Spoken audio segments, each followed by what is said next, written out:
चलें sir, okay, now we start our next lecture, 12th chemistry. So what is today's lecture? मैं आपको एक बात बताना चाहता हूं सर। कॉलिगेटिव प्रॉपर्टी में हमने ये लिखा था कि colligative properties are those which do not depends upon nature and type of solutes, but they only depends upon the number of particles. भाई ये तो आइडियल केस में सही लगा है। कैसे? नेचुरल सोल्यूट्स में इफेक्ट तो आता है। कैसे? अब मान लीजिए आपके पास कोई इलेक्ट्रोलाइट है जिसकी हमने डेफिनेशन पढ़ी हुई है। तो इलेक्ट्रोलाइट क्या होता है सर? इलेक्ट्रोलाइट बेसिकली वो सब्सटेंसेस होते हैं जो पानी में सॉल्यूशन में जाके अपने आयंस में ब्रेक कर जाए और एसोसिएट हो जाए। ये साथ जोड़ेंगे इसमें, पहले नहीं कभी ऐसा पढ़ा हुआ हमने, तो ये दोनों को इकट्ठा करते हैं। तो इसका मतलब है कि जैसे मैंने इलेक्ट्रोलाइट डाला, मान लीजिए मैंने पानी में एक मॉलिक्यूल ऑफ NaCl डाला, तो जब पानी में मैंने एक मॉलिक्यूल ऑफ NaCl डाला तो मेरी जो कॉलिगेटिव प्रॉपर्टी में जो नंबर ऑफ पार्टिकल्स आएंगे तो वो तो एक होने चाहिए। तो उसी हिसाब से मेरा सारी कैलकुलेशंस आएगी। पर जैसे ही ये पानी में जाएगा ये तो आयंस में ब्रेक हो जाएगा, तो ये बन जाएगा, ये वाली जो NaCl है ये एक से दो पार्टिकल में चेंज हो जाएगा। यानी there is increase in number of particles, increase in number of particles, increase हो रहा है नंबर ऑफ पार्टिकल्स। अब जब नंबर ऑफ पार्टिकल्स इंक्रीज हो रहे हैं और हमें पता है कि कॉलिगेटिव प्रॉपर्टीज पार्टिकल्स पे डिपेंड करती है, नंबर ऑफ पार्टिकल्स पे। सो कॉलिगेटिव प्रॉपर्टीज क्या होती हैं? Colligative properties directly proportional to number of particles. तो ये सारी बढ़ गई। फिर तो जब पार्टिकल्स बढ़ गए हैं तो ये भी बढ़ गया। तो कॉलिगेटिव प्रॉपर्टी कौन कौन सी थी सर? ये था sir relative lowering in vapour pressure, ये थी एक। तो ये डेल्टा टीबी थी, एलिवेशन बॉइलिंग पॉइंट, और डेल्टा टीएफ था, डिप्रेशन इन फ्रीजिंग पॉइंट, और ऑस्मोटिक प्रेशर। ये सब कॉलिगेटिव प्रॉपर्टीज। तो इनकी जो वैल्यूज है वो बढ़ जाएगी जब नंबर ऑफ पार्टिकल इंक्रीज करेंगे और डिक्रीज करेंगे। तो कॉलिगेटिव प्रॉपर्टी जो आइडियल केसेस में आनी चाहिए अब वो नहीं आएगी। ठीक है ना? क्यों नहीं आएगी? क्योंकि जो हम एक मॉलिक्यूल समझ रहे थे वो तो दो बन गए ना अंदर जाके। तो फर्क कहां है? अब हमें क्या पता है सर? मॉलिक्यूलर जो मास है, मॉलिक्यूलर मास ऑफ सॉल्यूट, आपने पीछे फॉर्मूले चारों के किए हैं। They all are inversely proportional to colligative properties. अब अगर नंबर ऑफ पार्टिकल, ध्यान से सुनिए ये लाइनें दोनों, ये लिखी नहीं जाएंगी पर आपने सुननी है और स्लो करके इसको नोट भी करना। नंबर ऑफ पार्टिकल्स बढ़ेंगे तो कॉलिगेटिव प्रॉपर्टी बढ़ेगी, कॉलिगेटिव प्रॉपर्टी बढ़ेगी तो मॉलिक्यूलर मास जो हम फाइंड करेंगे इस तरीके से वो पीरियोडिक टेबल का जो मास होगा उससे मैच नहीं करेगा। दोबारा देख लेते हैं, वो बोलना अच्छे से था। कॉलिगेटिव प्रॉपर्टी जब नंबर ऑफ पार्टिकल बढ़ेंगे तो कॉलिगेटिव प्रॉपर्टी बढ़ेगी, कॉलिगेटिव प्रॉपर्टी बढ़ेगी तो मॉलिक्यूलर मास कम हो जाएंगे। पीरियोडिक टेबल में जितना मास है उससे कम आएंगे। जैसे इसका मॉलिक्यूलर मास है सर 58.5 ग्राम, ये है पीरियोडिक टेबल का मास जो जनरल होना चाहिए। पर अगर आप कॉलिगेटिव प्रॉपर्टी से जीसी का मास निकाल लेंगे तो ये आधा ही आएगा, क्योंकि ये 2 है। तो जितने नंबर ऑफ पार्टिकल्स बढ़े हैं उतना ही कम हो जाएगा। जैसे पार्टिकल्स डबल हुए हैं तो ये हाफ हो जाएगा। तो ये नियरली 29.25 ग्राम ही आएगा NaCl। पीरियोडिक टेबल वाला तो है हमारे पास। इसी तरह से अगर कोई मॉलिक्यूल एसोसिएट होता है, यानी नंबर ऑफ पार्टिकल्स कम हो रहे हैं, तो कॉलिगेटिव प्रॉपर्टी बढ़ रही है। कॉलिगेटिव प्रॉपर्टी बढ़ रही है, ठीक है, sorry, number of particle increase तो कॉलिगेटिव प्रॉपर्टी बढ़ गई, कॉलिगेटिव प्रॉपर्टी बढ़ी तो ये आ गया ऐसे।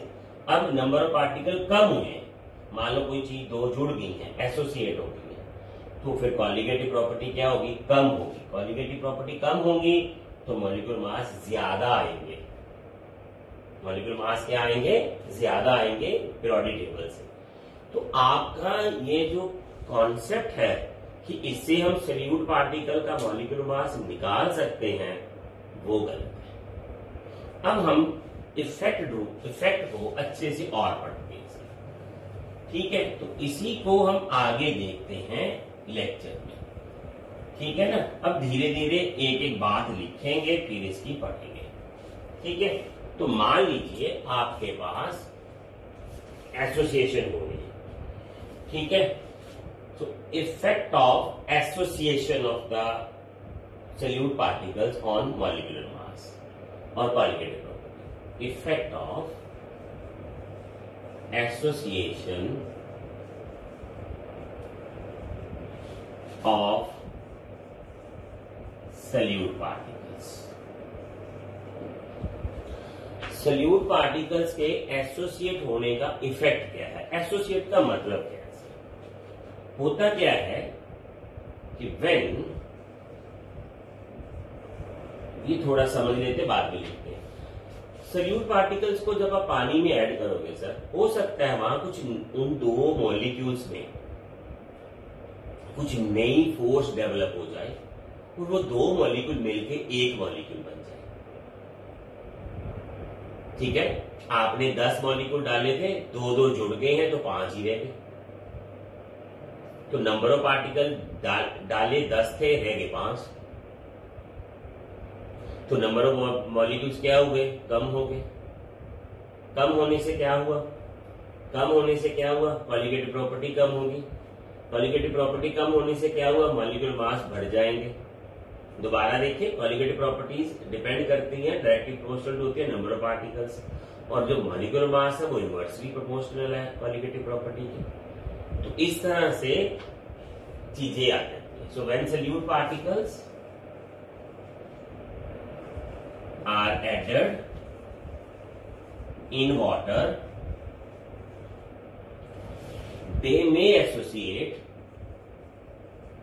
में जरूरी नहीं कि हर मॉलिक्यूल एसोसिएट हो जाएगा, due to some new forces, and this will reduce the colligative property and molecular mass may come more। मैं यहां मॉलिक्यूलर मास इंक्रीज नहीं लिखूंगा, क्योंकि मॉलिक्यूलर मास थोड़ी बढ़ सकता है, वो तो पीरियोडिक टेबल के हिसाब से है, पर जो आना चाहिए था न्यूमेरिकल से वो बढ़ के आ गया। मे कम मोर, वो ज्यादा आ जाएगा। तो हम लेते हैं सर एग्जांपल लेते हैं, example of acetic acid, CH3COH। इसकी एक एग्जांपल लेते हैं सर। तो इसको देखते हैं हम, C डबल बॉन्ड O एक H ऐसे माइनस, यहां माइनस, यहां भी पार्शियल माइनस है, और यहां प्लस आ गया, ये O नेगेटिव, ये प्लस, और ये आ गया हमारा C, और ये डबल बॉन्ड, और ये CH3। ये एक मॉलिक्यूल है, ये दूसरा मॉलिक्यूल है। तो जब आपने इसको पानी में डाला तो ये इनकी जो ये दो मॉलिक्यूल्स में हाइड्रोजन बॉन्ड नहीं पैदा हो गया, H बॉन्ड आ गया सर इसमें, H बॉन्ड आ गया सर इसमें।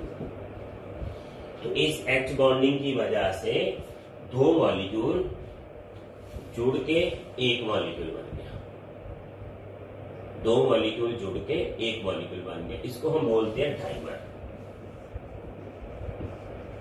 डाई मीन्स दो, मर मीन्स ज्वाइनिंग। ठीक है, डाइमर का क्या मतलब है? जब दो मॉलिक्यूल जुड़ के एक बने। डाई मतलब दो, मर मीन्स ज्वाइनिंग, दो जुड़े हैं। ठीक है, दो नहीं, दो ज्वाइनिंग। और इसका जो एक्सपेरिमेंट किया सर, आप ध्यान देना, अब इसका मॉलिक्यूलर मास जो है वो क्या आना चाहिए था, ध्यान से देखना था क्या? मॉलिक्यूलर मास ऑफ CA3COH कितना होता है सर? ये 7 है। ठीक है, मान लीजिए ग्राम से। ठीक है, ये 7 आएगा। ठीक है, और जब हमने इसका कॉन्जुगेटिव प्रॉपर्टी से ढूंढा मास, ध्यान से देखना, molecular mass by of CA3COH by conjugative property, वो आया 118 ग्राम।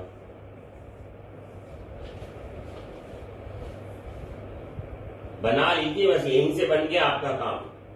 जब कॉन्जुगेटिव जब नंबर ऑफ मॉलिक्यूल सॉल्यूशन में कम होते हैं तो कॉन्जुगेटिव प्रॉपर्टी भी कम हो जाएगी, और कॉन्जुगेटिव प्रॉपर्टी जब कम होगी तो उसके मॉलिक्यूलर मासेस ज्यादा आएंगे पीरियोडिक टेबल से। तो ज्यादा ही तो आ रहे हैं सर। अब मेरे को पता चल गया, आपको दिख गया, और आपने ये बना भी लिया। क्या बना लिया? कि जब मॉलिक्यूल जो नंबर ऑफ मॉलिक्यूल्स हाफ हो रहे हैं तो मॉलिक्यूलर मास भी नियरली डबल हो रहा है। बना लिया, वेरी गुड, दैट्स गुड। ठीक है ना? देख लिया होगा आपको, क्या आपके दिमाग में भी आ गया होगा कि जब मॉलिक्यूल्स आधे हुए हैं, जैसे आपने 2 डाले थे तो 1 बन गया। ये मान लीजिए शुरू में डाले 2 थे तो ये 1 जुड़ के 1 बन गया, डायमंड नहीं थे, 1 बन गया मॉलिक्यूल। तो हाफ हो गए नंबर ऑफ मॉलिक्यूल्स। जब मॉलिक्यूल्स हाफ हो गए हैं तो फिर तो सर मॉलिक्यूलर मास जो आ रहा है वो तो डबल ही आ रहा है नियरली। तो ये पॉइंट अच्छा हुआ, आपने नोट भी कर लिया। अब अगर 1/3 हो गए, यानी और ज्यादा कम हो गए, ठीक है, 3 मिलके 1 बन गए, तो ये ट्रिपल आएगा। नोट कर दिया, वेरी गुड। ये बनी ना बात। तो इससे हमें इफेक्ट ऑफ एसोसिएशन समझ लग गया। ठीक है ना? तो हमें तो समझ लग ही गया कि जब नंबर ऑफ पार्टिकल्स पे जो डिपेंड करती है कॉन्जुगेटिव प्रॉपर्टी। अब जब नंबर ऑफ पार्टिकल आपके कम हो रहे हैं, एसोसिएट हो रहे हैं, नए बॉन्ड बन रहे हैं, ठीक है ना, नए बॉन्ड बन रहे हैं, एसोसिएट हो रहे हैं, तो जब नए बॉन्ड बन रहे हैं, एसोसिएशन हो रहा है, तो आपको पता है सर नंबर ऑफ पार्टिकल्स कम हो गए। नंबर ऑफ पार्टिकल्स कम हो गए तो कॉन्जुगेटिव प्रॉपर्टी कम हो जाएगी। और हमें तो पीछे अभी साथ में देखा था कि कॉन्जुगेटिव प्रॉपर्टी जब कम होगी तो मॉलिक्यूलर मास जो आएंगे एक्सपेरिमेंटली वैल्यू वो ज्यादा आएगी पीरियोडिक टेबल से। तो यहां डबल निकल गया। वेरी। अब इस ड्रामे को लिखने का तरीका देखते हैं सर। ये जो दिखने का वे है ना सर, ये बहुत अच्छा है। कैसे है ये देखते हैं सर। ये जो ड्रामा है हम ये देखते हैं ऐसे। कैसे देखेंगे सर हम ड्रामा? देखते हैं सर। तो मैं ऐसे देखता हूं इसको, CA3COH 2 और ये बन गया मेरा CA3COH, ये वाला नीचे आ गया, नहीं निकल रहा है, वो ब्रैकेट सी डल गई ना। चलो 2H। अब तो आपको पता ही क्या, 2 atom 1 molecule, 1 molecule, 2 Cl, Cl2 1 molecule. ठीक है ना? क्लियर? 2 O2 1 मॉलिक्यूल, 1 है। एक ही गिरेंगे। मान लीजिए सर 2 है, ये यहां पैर पे दोबारा, तो अगर Na हो तो A की पैर में N, मतलब अगर N मॉलिक्यूल्स जुड़ रहे हो A के, और N जुड़ के एक मॉलिक्यूल बना रहा हो तो A के पैर में N लिखेंगे। है ये एक ही, है ये एक ही, ये देख के करना। ठीक हो गया, ये वर्ड समय लगा। देखे 2 से 2, ठीक है। अब और ले लेते सर, इसको 3 ले लो, अब O3 आ गया, फिर क्या होगा, ये यहां 3 O3, ये एक मॉलिक्यूल है, ये भी एक है sir. N molecules of A combine हो रहे हैं सर, हो सकता है, होने दो हमें, क्या A की पैर में N आ जाएगा। तो ये आपको समझ, आप चलते हैं आगे। ठीक है जी, अब रब तो करने दो, जल्दी जल्दी से। एक्साइटमेंट हो रही है आपको ही, क्या एक्साइटमेंट हो रही है, लग गया पता है। एसोसिएशन के बाद तो सर डिसोसिएशन ही आएगा। डिसोसिएशन, तो डिसोसिएशन में क्या है हमारे पास, एक ही है इलेक्ट्रोलाइट, बहुत बार चलता है सर। डिसोसिएशन में क्या होता है, नंबर ऑफ पार्टिकल्स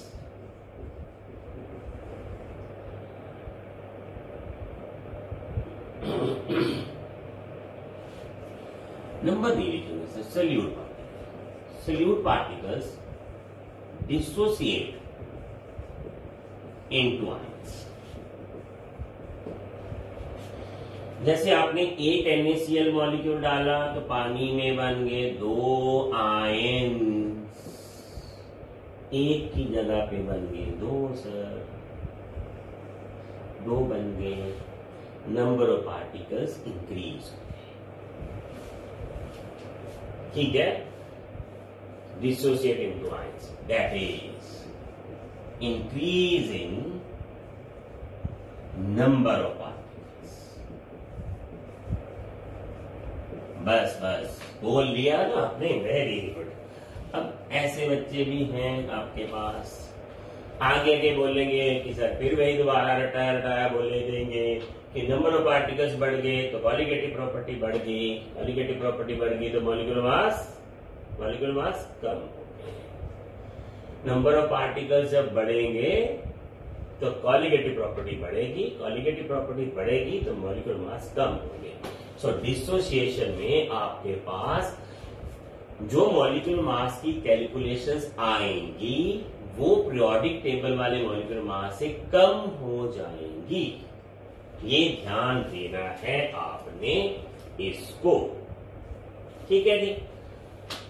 तो ठीक है सर, नंबर ऑफ पार्टिकल्स क्या हो गया, इंक्रीज हो गया, hence increase in colligative property, colligative property. अब कॉलिगेटिव प्रॉपर्टीज क्या थी, relative lowering in vapour pressure, elevation boiling point, pressure in freezing point and osmotic pressure. इन सब की जो वैल्यू है वो ज्यादा है, and decrease in molecular mass calculation, ये तो कम हो जाएगी सर, ठीक है, ये तो कम हो जाएंगी, ठीक है। अब इस केस में क्या देखा सर, आराम से देखो, इसका मॉलिक्यूलर मास है इतना। अब जब कॉलिगेटिव प्रॉपर्टी से मॉलिक्यूलर मास निकाला, यहां से मान लीजिए आपने डेल्टा टीवी, KF और M, ठीक है ना, ये क्या था मोलैरिटी, तो क्या आ जाएगा WB MB WA इंटू 1000, यही आएगा। तो ये हटा देते हैं सर, MB इधर TB। देखिए सर, अब जो MB यहां से आया वो नियरली 29.25 आया। कॉलिगेटिव प्रॉपर्टीज क्या हुई है सर, इंक्रीज हुई है सर, ये डबल हो गई, नियरली डबल।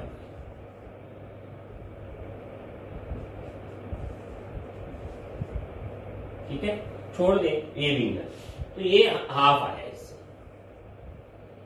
तो आपने क्या बोला फिर, अगर पार्टिकल्स डबल हो रहे हैं तो मॉलिक्यूलर मास हाफ हो रहे हैं।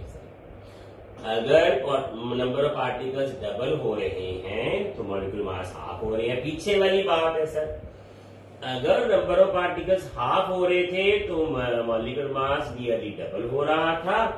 यहां नंबर ऑफ पार्टिकल्स डबल हो रहे हैं तो मॉलिक्यूलर मास नियरली हाफ हो रहा है। क्या हो रहा है, हाफ हो रहा है। आना इतना चाहिए, आ इतना रहा है सर, ये हाफ आ रहा है क्योंकि ये डबल है, क्योंकि प्रॉपर्टीज बढ़ गई सर।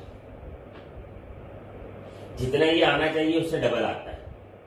एक पे जितना आना था दो पे तो ज्यादा ही आएगा, क्योंकि नंबर ऑफ पार्टिकल्स पे डायरेक्टली है। तो अब क्या करें, क्या मतलब, आप बोलोगे फिर उच्चारे पढ़ाई क्यों नहीं है, ये फैक्टर ध्यान में क्यों नहीं रखा हुआ, जब ये आ ही नहीं कुछ रहा से। तो यही होता है सर, हम आइडियल के लिए पढ़ते रहते हैं और बाद में फिर एक बंदा आता है जो हमें इस प्रॉब्लम से निकालता है, फिर वो पॉपुलर हो जाता है। इस केस में वार्टॉफ ने हमें निकाला सर। तो वार्टॉफ ने कहा कि मैं आपको एक फैक्टर ऐसा दूंगा, वो आप इसके साथ मल्टीप्लाई करके रखो कॉलिगेटिव के साथ, तो आपके ये वाले आंसर सेम ही आएंगे, कभी प्रॉब्लम नहीं आएगी। तो उस फैक्टर में उसने डिसोसिएशन और एसोसिएशन का ध्यान रखा था, उसी से लगाना है। डिसोसिएशन और एसोसिएशन का ध्यान रख के उसने एक नया फैक्टर बना दिया। तो उससे हम कॉलिगेटिव प्रॉपर्टीज के फार्मूलाज को अब चेंज करेंगे सर। क्या करेंगे, अब इसको चेंज करेंगे आपको, ठीक है। तो वार्टॉफ factor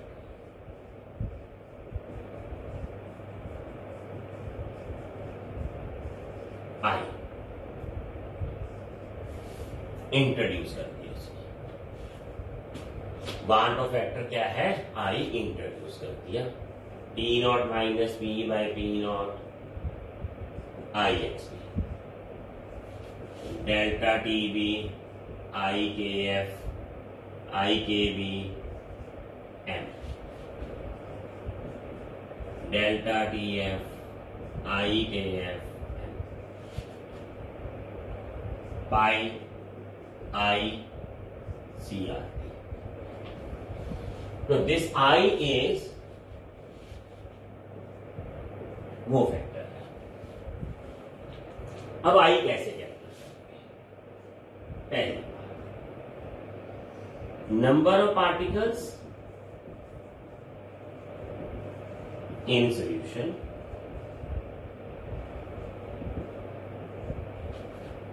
present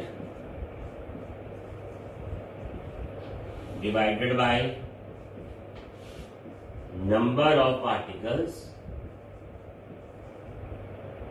in ideal case, ideal solution। अब मान लीजिए आपने NaCl डाला, तो I कैसे कैलकुलेट, नंबर ऑफ पार्टिकल्स कितने होंगे सोल्यूशन में, दो, आइडियल केस में कितने थे, 1, तो 2। तो आप बोलोगे ये तो वही है, पीछे अभी तो हो रहा, तो वही तो था, यहीं से तो बनाया होता है ये फार्मूला, सारी जो लेक्चर बाजी है वो यहीं से बनी थी, यहीं डालेंगे। तो फिर अब केस ये वाला आई 3 प्लस 3 CH3 COH के लिए सर आई 1/2 1, ये हाफ आ गया, ठीक है। तो ऐसे ही आई आपको डालना पड़ेगा। ये कहां से पता चला ये 3 है, ये ना सर, एक तो ये 2 ये 3 हो गए, 1 और 1 2, और इसका तो पता ही आपको आधा ही होना है इसमें। ये तो अभी किया था ना, हाफ हो जाता है, हाफ हो जाता है ना 1 से। अब यहाँ 1 लिख लो, यहाँ आधा लिखो, कोई बात नहीं, अरे आधा नहीं होगा, ये 2 आएगा, ये 2 हाफ हो जाता है। नंबर ऑफ पार्टिकल्स, ये नंबर ऑफ पार्टिकल्स हाफ हुए ना, ये वो हाफ है, ये वो आप नहीं है, कुछ आधे हो जाते हैं, वो आप है। यहां 3 होंगे, यहां 2 हो जाएंगे। तो इस तरह से निकालते हैं। एक और तरीका से, ठीक है। इसको कैसे निकालेंगे हम? Normal molecular mass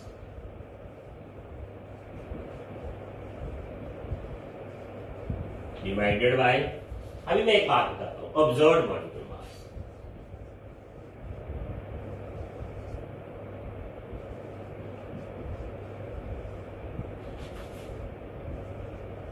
by qualitative properties. बस ये है सर हमारा जीवन, ये है हमारा तारनहार, इससे ही चला है सारा। होता क्या है सर, आपको कुछ नहीं करना, कुछ करना ही नहीं है आपको। आप सोचना ही नहीं है कि एसोसिएशन हो रहा है या डिसोसिएशन हो रहा है, कुछ सोचने की जरूरत नहीं, बंद कर दिए सोचना। चलो कर देते हैं, कर दिया था आपने बंद। तो आप क्या करो सर, सोल्यूट ले लो, सोल्यूशन बना लो और उसका कॉलिगेटिव प्रॉपर्टी के हिसाब से मॉलिक्यूलर मास निकालो, सीधा परफेक्ट। ध्यान से देखना। अब नॉर्मल मास कहां से निकालोगे? पीरियोडिक टेबल से। अगर तो ये दोनों इक्वल आई सर, तो ना तो आपका सल्यूट पानी में डिसोसिएट हुआ या ना एसोसिएट हुआ, ये आइडियल है। तो I for 1, ठीक है, नो एसोसिएशन, नो डिसोसिएशन और डिसोसिएशन। नोट कर लिया सर इसका। तो यहां से भी एक तरीका है ये पता करने का कि कौन कौन से पार्टिकल्स पानी में डिसोसिएट होते हैं और कौन कौन से नहीं होते। यूरिया डालो सर आप पानी में, जब यूरिया डालते हो दोनों सेम आते हैं सर, आई वाला, तो पता चल गया यूरिया डालो डिसोसिएट, सिंपल सी बात है।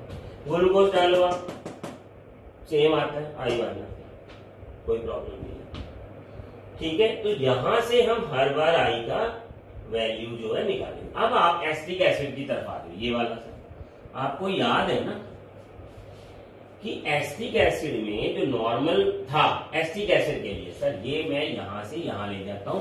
लेक्चर के स्टार्ट में बताया था, नोट किया है तो कॉपी में चेक कर लीजिए। आई नॉर्मल था इसका, याद है मैंने लिखा था 60 और इसका 18, नियरली 2 सर। अगर आई आपका 2 आया, 1 से बड़ा आया है, तो एसोसिएशन हुई है, एसोसिएशन। हाँ, 1 में आई लेस देन 1, एसोसिएशन। सॉरी, अगर आपका आई 1 से कम आया है तो एसोसिएशन हुई है। नॉर्मल पता लग गया और ऑब्जर्व, तो अब तो रहने दो। NaCl किधर गया बड़ा, वो कहां गया, ये बड़ा सा, इसका आई ये पड़ा, ये 2 ही पड़ा, ये तो पड़ा ही है, वो 2 वही कंफ्यूजन हो गई। तो अगर आई आपका ग्रेटर देन 1 आया है, आई ग्रेटर देन 1 आया है तो डिसोसिएशन हुई है। तो इसको हम समझ कर देते हैं, ठीक है। कहां करते हैं, यहां कर देते हैं सर। वही कहता आई लेस देन 1 एसोसिएशन, ठीक है। आई इक्वल टू 1 नथिंग, मैं नथिंग लिखूंगा, आप लिख लीजिए no association no dissociation please. I greater than 1 dissociation,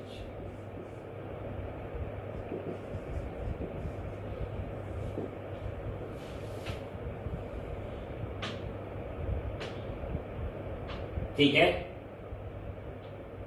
तो ये आई का सारा पार्ट है। अब इससे बहुत ही बढ़िया सा न्यूमेरिकल एक, ठीक है जी। तो ये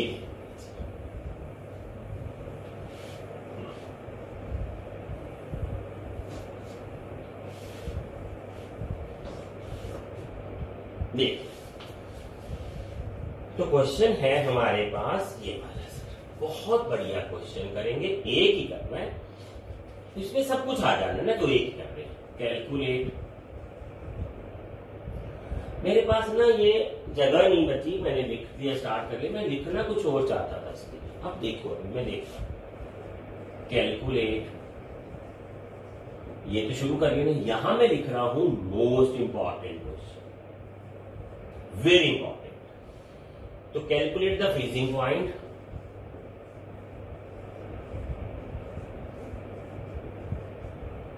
देखिए सर, जब फ्रीजिंग पॉइंट पूछा हो तो आपको फ्रीजिंग पॉइंट निकाल के देना है, डिप्रेशन में फ्रीजिंग पॉइंट नहीं है, वो तो फ्रीजिंग पॉइंट कितना कम हुआ है वो आता है answer. Calculate the freezing point of A 1 molar solution of density 1.04 gram per ml of KCl KF.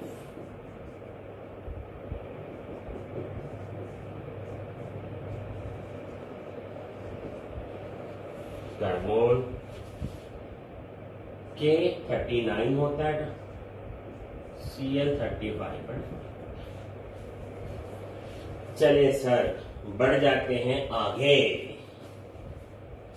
कैसे बढ़ेंगे आगे? पहले तो क्वेश्चन में 1 मोलर है। 1 मोल मतलब क्या sir? 1 mole of KCl dissolved in equal to 1000 ml of solution.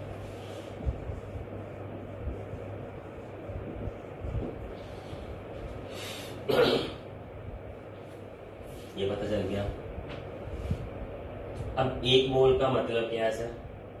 74.5 gram of KCl dissolved in 1000 into, ये क्या है? वॉल्यूम। ये क्या है? डेंसिटी। तो अब डेंसिटी को करोगे तो ग्राम ऑफ सॉल्यूशन आ जाएगा। तो पता चल गया आपको कि ये तो मास ऑफ सॉल्यूशन।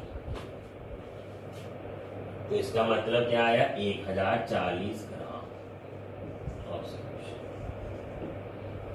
ठीक है सर। तो यहां हम अपना काम शुरू कर देते हैं फॉर्मूले के लिए।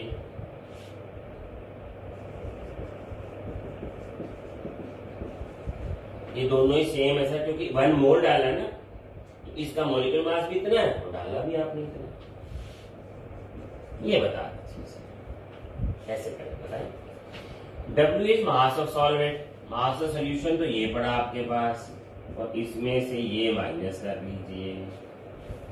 ठीक है, और ये आ गया आपके पास 9, कितना आ गया ये आपके पास? 965.5 ग्राम। WA आ गया सर। आई तो बता दीजिए सर कितनी है? 2 है सर। KCl है, कहाँ गया ये? KCl कहाँ गया? K प्लस और Cl नेगेटिव 2 होता है सर इसका। अब क्या चाहिए आपको?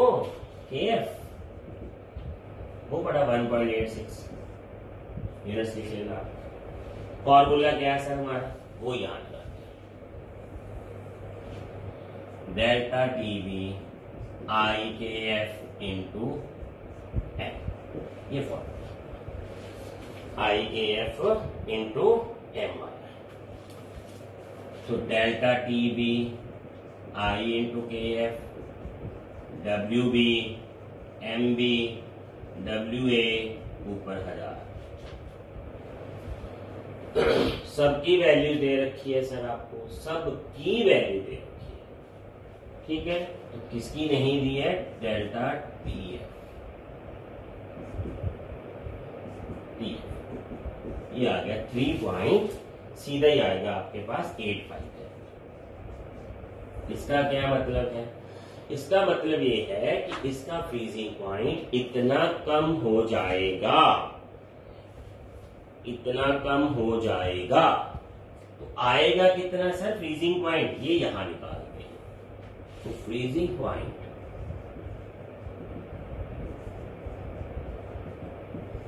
273.1, ये तो नॉर्मल वाटर का है,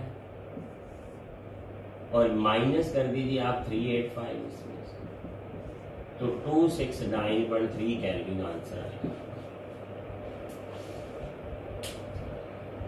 तो पहली बात क्वेश्चन क्या है, 1 मोलर था।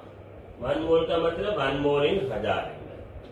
तो 1 मोल का मास, ये दोनों को जोड़ लीजिए सर, 1 मोल ग्राम्स में चले जाओ, तो फिर डेंसिटी से मल्टीप्लाई किया, इतने ग्राम ऑफ सोल्यूशन बन जाएंगे। अब WB तो इतना ही डिसॉल्व किया है, MB भी इसका इतना ही है। WA सॉल्वेंट का मास, सोल्यूशन से सोल्यूट माइनस कर दिया, I इतना आ गया, KF इतना आ गया। ठीक है, ये रहा फार्मूला। I डालना था आगे कंट्रोल डिप्रेशन। ठीक है, तो I को डालना है वहां टॉप फैक्टर की तरह, वहां से हमने ये डिप्रेशन इन फ्रीजिंग पॉइंट निकाल लिया। पर ये तो डिप्रेशन इन फ्रीजिंग पॉइंट है, हमें निकालना है फ्रीजिंग पॉइंट। तो फ्रीजिंग पॉइंट ये आ गया फिर आपका। डिप्रेशन मतलब उतना फ्रीजिंग पॉइंट से जो नॉर्मल वाटर का उससे कम कर दीजिए। नॉर्मल वाटर का कितना होता है 273.55, 0 डिग्री सेंटीग्रेड को इतने कैलविन लिखते हैं, तो ये कैलविन में से ये माइनस कर दिया इसमें से। ये तो जरूर करना है, इंपॉर्टेंट बात ही है कि फ्रीजिंग पॉइंट निकालना है। फिर वो मोलर है, ये सब कुछ। आई फैक्टर कहां से लिया, 2 KCl है सर, K के 1 प्लस 1 माइनस 2 आई बनते हैं, KCl के 2 लेंगे, आई तो 2 आएगा। नंबर ऑफ पार्टिकल्स कितने हैं इसके, 2। जितने नंबर ऑफ पार्टिकल्स बनेंगे पानी में उतना ही आई लेंगे हम, जैसे वो आपको पीछे हमने किया ही था। तो ये आई कितना ले लिया, 2। तो ये फार्मूला तो अब चेंज होके आई, यहां आई डालने से जो कुछ आया अब सही है।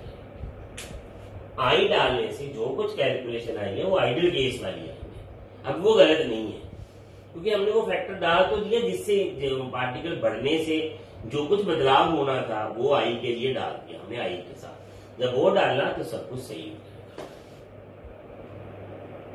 ठीक है, आई डालने का मतलब ये है कि अब ये फॉर्मूला नॉर्मली यूज किया जा सकता है, आप कैसे भी कर लो, मॉलिक्यूलर मास फाइंड कर लो, आई को डाल दिया ना, अब कैलकुलेशन सब सही है। ठीक है, पता चला। आगे करेंगे लेक्चर, एक और आ गया इसमें से, आगे और देखेंगे इसमें से। ठीक है।